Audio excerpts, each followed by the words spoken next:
Tout de suite, troisième partie de l'histoire de RFM, la radio FM avec Christophe Dallance.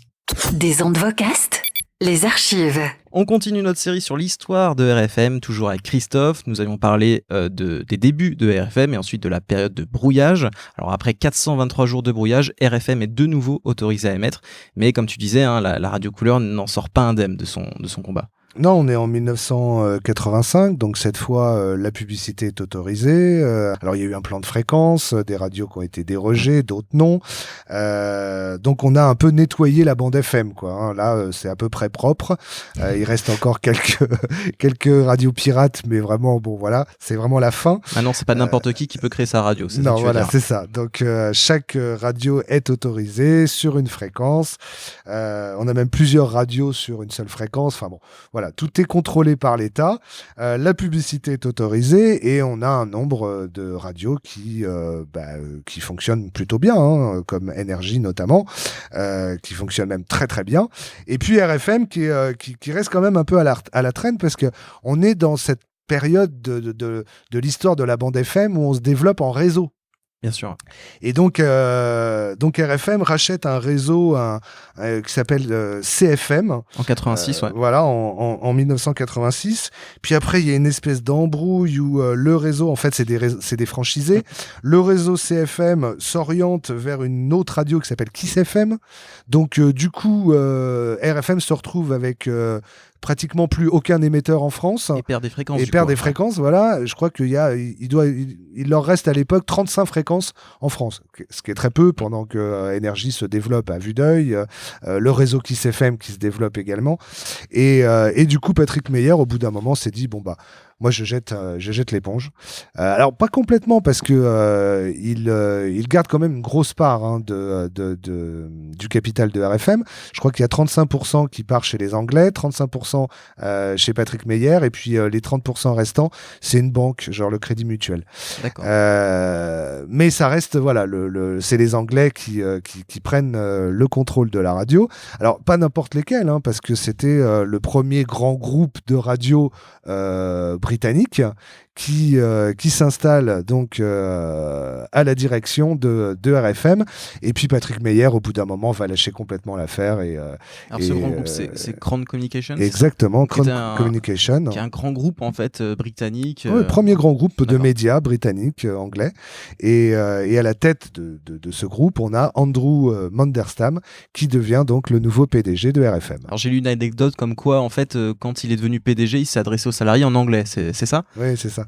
Bon, c'était un gag. Hein. C'était de l'humour anglais. Parce qu'il savait très bien parler français. Mais ça a été bien perçu ou pas, à la fois par les salariés et les auditeurs ? Au départ, ça a été surtout surprenant.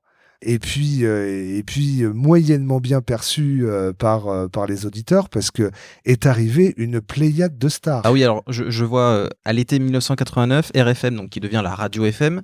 La nouvelle grille des programmes, c'est vrai qu'elle est très ambitieuse parce qu'on a du Antoine Decaune, Carl Zero, Eddie Mitchell, Bruno Solo, Jean-Luc Reichmann et surtout à la matinale de la saison 1989-1990, assurée par Malheur et Eric Lange de 6h à 8h30. On écoute un extrait promo.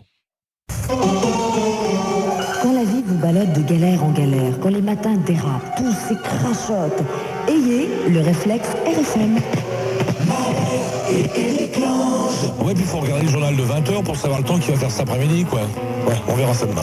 6h, 8h30, Malheur et Eric Lange ont coupé du bois et préparé votre chocolat. Laissez-vous dorloter jusqu'au soleil levant. La voix de John Lennon, les cuivres de Phil Collins ont choisi la radio la plus au point. 6h, 8h30, du lundi au vendredi, RFM, les matins les plus au point. Le nouveau slogan de la radio, hein, c'est plus la radio couleur, hein, vous remarquerez, c'est la radio la plus au point.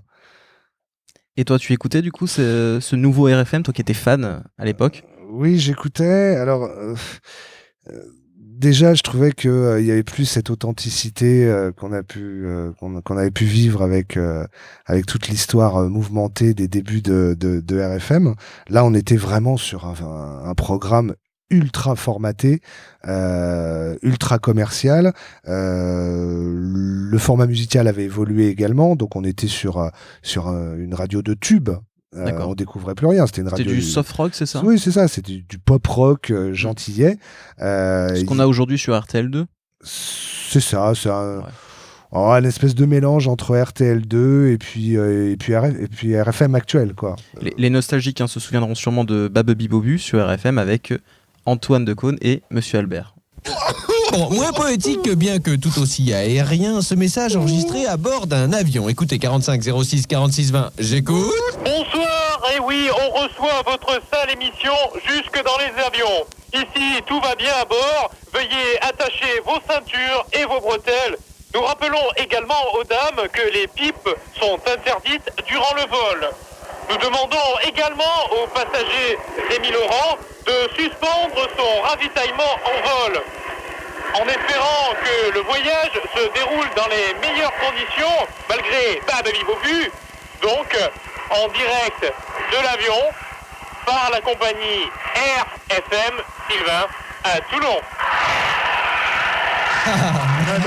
Tire bien sur le manche à balai, mon gars. Parce que... C'est pas mal. Ouais, il y a une intention. Et maintenant, Enfin, un de nos fidèles qui nous prévient que demain, il sera un peu en retard devant son poste de radio. Merci à Sylvain qui nous avait envoyé cet extrait par mail. Il nous a contacté via le formulaire sur notre site web vocast.fr. Alors Babubi Bobu, c'était de 18h à 19h, saison 1989-1990 sur RFM, mais uniquement pendant un an également. On était à l'opposé du RFM de Coluche. C'était une radio très très formatée, voilà. Ouais. Alors que RFM avait montré une espèce de vent de liberté totale, presque anarchique.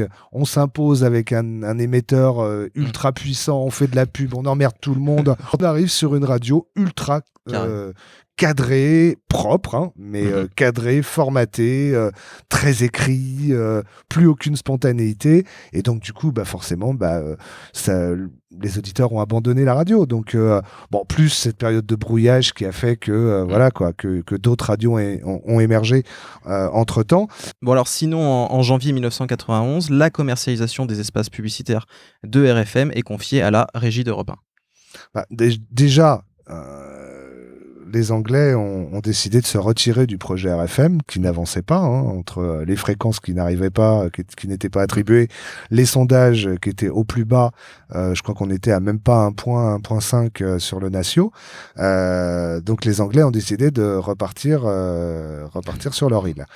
Donc, alors il y a Énergie qui a fait une proposition qui n'a pas été retenue, et c'était à cause de la loi de anti-concentration, c'est ça, anti-concentration, c'est ça. Et donc du coup, Lagardère a commencé à foutre son nez dedans. Donc ils sont arrivés dans un premier temps par la petite porte, c'est-à-dire qu'ils prenaient en charge effectivement toute la partie pub de la radio. C'était leur régie pub. Et puis petit à petit, ils ont essayé de racheter la radio, et jusqu'à ce que cette radio leur appartienne à 100%, quoi. Alors tu nous as amené un dernier extrait, c'est ce qu'il y avait sur RFM en 1991. On écoute. On retrouve tout de suite Eric Lange et Steely Dan, c'est sur RFM. Écoutez ça. Pas mal, Salut Marc.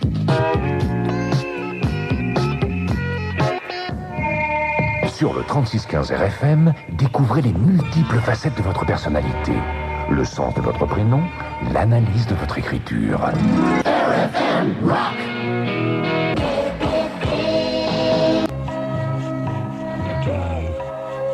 RFM Jive to the beat, Arnaud.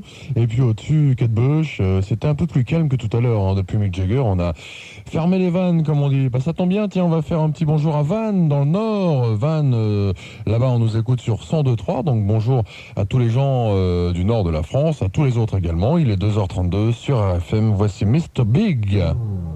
Hold on, little girl.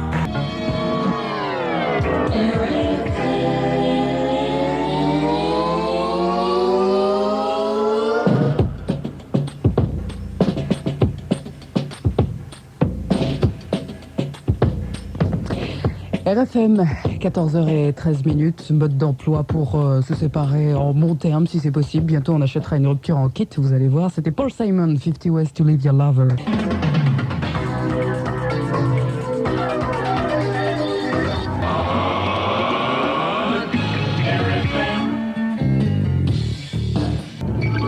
RFM. Ah oui, parce qu'il faut quand même expliquer que quand les Anglais sont repartis avec leur pognon, toutes les stars ont déserté. Hein. Forcément. Tout le monde est parti aussi. Hein.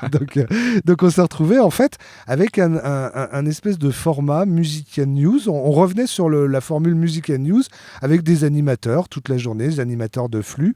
Le format n'était pas très bien défini, donc on retrouve l'habillage de Patrick Meyer qui est revenu, mélangé avec l'habillage du moment. Enfin, c'était un peu un grand n'importe quoi. C'est-à-dire que chacun était un peu livré à lui-même. Donc voilà. toi, tu as décroché à ce moment-là. Bah, ça sentait le vide, quoi. Enfin, tu vois, c'était un peu vide. Donc voilà, en 92, du coup, malgré ses 114 fréquences quand même, Crown Communication connaît des difficultés financières et Europe 1 entre, comme tu l'avais dit, progressivement dans le capital de la radio. En 1994, le groupe Lagardère, donc propriétaire d'Europe 1, rachète définitivement RFM. Et dès septembre 1994, la station devient RFM, la radio en or, avec un format Gold. Mais ça, c'est une autre histoire. Merci Christophe. Des ondes Vocast.